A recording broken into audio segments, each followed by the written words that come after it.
नमस्कार, मी वर्षा भोसले. भारताच्या मताला जगात किंमत आहे हे सांगणारी ही गौरवाची 12 वर्ष. गरिबी हटाव म्हणून गरिबी नष्ट होत नसते, त्यासाठी जाणीवपूर्वक प्रयत्न करावे लागतात. पावशेर आत टाक आणि आम्हाला मत टाक ही संस्कृती संपविणारी ही 12 वर्ष. काश्मीरचा प्रश्न जाणीवपूर्वक युएनओकडे घेऊन काश्मीरची भळभळती जखम भारताच्या माथ्यावर ठेवणारी नेहरू लिगसी आज पुण्यात तरुणाईशी संवाद साधत होती. सिंधू नदीच्या उगमापासून ते कावेरीच्या संगमापर्यंत हिंदवी स्वराज्य ही तर श्रींची इच्छा. तंजावर ते पेशावर अवघा मुलूक आपला म्हणत मराठ्यांनी हिंदवी स्वराज्याचा विस्तार केला. हे पेशावर ज्या पाकिस्तानमध्ये आहे ते पेशावर पाकिस्तानमध्ये ते पाकिस्तान आज कोणाची लिगसी सांगतंय, तर ज्यांनी भारतावरती वारंवार आक्रमणं केली ती गझनी, घोरी, बाबर ही नावं पाकिस्तानच्या क्षेपणास्त्रांना आहेत. तर भारतीय क्षेपणास्त्रांची नावं काय आहेत?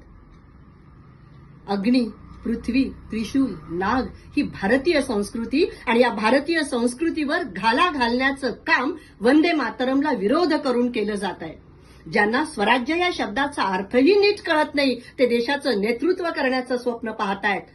16व्या वर्षी रायरेश्वरावर हिंदवी स्वराज्याची शपथ घेऊन तोरणागड जिंकून स्वराज्याचं तोरण बांधणारे छत्रपती शिवाजी महाराज आणि 16व्या वर्षी ज्ञानेश्वरीसारखा महान ग्रंथ लिहून ज्ञानाचं राज्य निर्माण करणारे संत ज्ञानेश्वर माऊली ही त्यावेळची जेनझी आजच्या जेनझींचा आदर्श असली पाहिजेत. पण आजचं दुर्दैव म्हणजे विद्येच्या माहेरघरात ही नेहरूंची लेगसी शिवराळ भाषेचं समर्थन करत तरुणींचा बुद्धिभेद करण्याचा प्रयत्न करत होती. सावध व्हा, वेळ आलीये जागे होण्याची. आपल्या जेनझींसमोर आपला अभूतपूर्व इतिहास छत्रपती शिवाजी महाराज, छत्रपती संभाजी महाराज, ज्ञानेश्वर माऊली, विवेकानंदांची लिगसी त्यांच्या समोर ठेवण्याची आपली सामूहिक जबाबदारी आहे. तर चला मग सगळ्यांनी मिळून ही जबाबदारी स्वीकारूया आणि या जेनझींच्या माध्यमातून 2047चा विकसित भारत घडूया आणि त्यासाठी सगळेच जण कटिबद्ध होऊया.